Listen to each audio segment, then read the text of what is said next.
ಹಿಂದುಳಿದ ಸಣ್ಣ ಸಣ್ಣ ಸಮುದಾಯಗಳಿಗೆ 3,000 ರೂಪಾಯಿ 5,000 ರೂಪಾಯಿ ವೇದಿಕೆ ಮೇಲೆ ಕೂತಿದಾರಲ್ಲ ಜಗದ್ಗುರುಗಳಂತ ಹೇಳಿಕೊಂಡವರಿಗೆಲ್ಲ 1,00,000ದಿಂದ ಮೇಲ್ಗಡೆಯಂತೆ.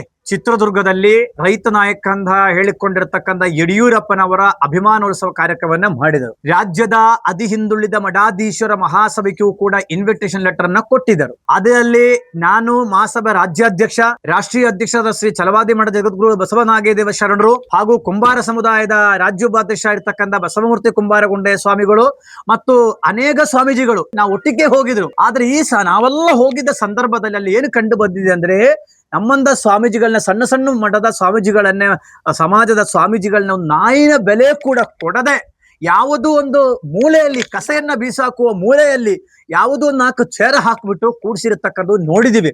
ಅದು ಕೂಡ ಸ್ವಾಮೀಜಿಗಳು ಕಾರಲ್ಲಿ ಬಂದು ಇಳಿದ್ರೆ ಅಲ್ಲಿಂದ ಅವರ ಕರ್ಕೊಂಡೋಗೋ ವೇದಿಕೆ ಮೇಲೆ ಕೂಡಿಸಬೇಕಾದ ಜವಾಬ್ದಾರಿ ಆ ಸ್ವಾಗತ ಸಮಿತಿಗಿತ್ತು. ಅದು ಯಾವುದೂ ಮಾಡಲಿಲ್ಲ.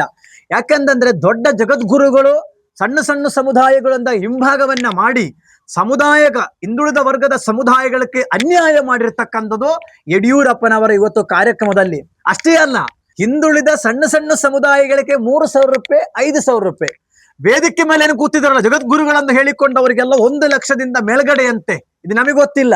ಇದು ಯಾವ ಪದ್ಧತಿ ನಿಮ್ದು? ಅವತ್ತು ನಮ್ಮ ಸಣ್ಣ ಸಣ್ಣ ಸಮುದಾಯಗಳ ಸ್ವಾಮಿಗಳ ಮಠಕ್ಕೆ ಹೋದ್ರೆ ಅವರಿಗೊಂದು ನೀರು ಕುಡಿಯೋಕೆ ಬಂದ ಭಕ್ತಾದಿಗಳಿಗೊಂದು ವ್ಯವಸ್ಥೆ ಇಲ್ಲ ಅಂತ ಮಠಗಳಿದಾವೆ. ಅಂತ ಮಠಗಳಿಗೆ ಅನುಕೂಲ ಆಗಬೇಕಲ್ಲ. ಇಂಥವ್ರನ್ನ ಕರ್ಕೊಂಡು ನೀವು ಅಂದ್ರೆ ನಿಮಗೆ ಜಗದ್ಗುರುಗಳು ಅಷ್ಟೇ ಬೇಕಾದಿದ್ರೆ ನೀವ್ ಯಾಕೆ ನಮ್ಮಂದವರ ಮಠಕ್ಕೆ ಇನ್ವಿಟೇಷನ್ ಕಳಿಸ್ಬೇಕು? ನಮ್ಮ ಹೆಸರು ಯಾಕೆ ಹಾಕ್ಬೇಕು ನೀವು?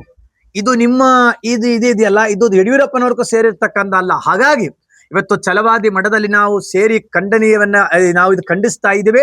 ಅಷ್ಟೇ ಅಲ್ಲ, ಹಿಂದುಳಿದ ದಳಿದ ಮಠಾಧಿಪತಿಗಳನ್ನ ಒಂದು ಕಣ್ಣಲ್ಲಿ ಬಣ್ಣ ಇನ್ನೊಂದು ಕಣ್ಣಲ್ಲಿ ಸುಣ್ಣ ಏನು ಮಾಡಿರ್ತಕ್ಕಂಥ ಕಾರ್ಯಕ್ರಮ ಇದೆಯಲ್ಲ, ಇದು ಯಡಿಯೂರಪ್ಪನವರ್ಗೂ ಶೋಭೆ ತರತಕ್ಕಂಥ ಕಾರ್ಯಕ್ರಮವಲ್ಲ.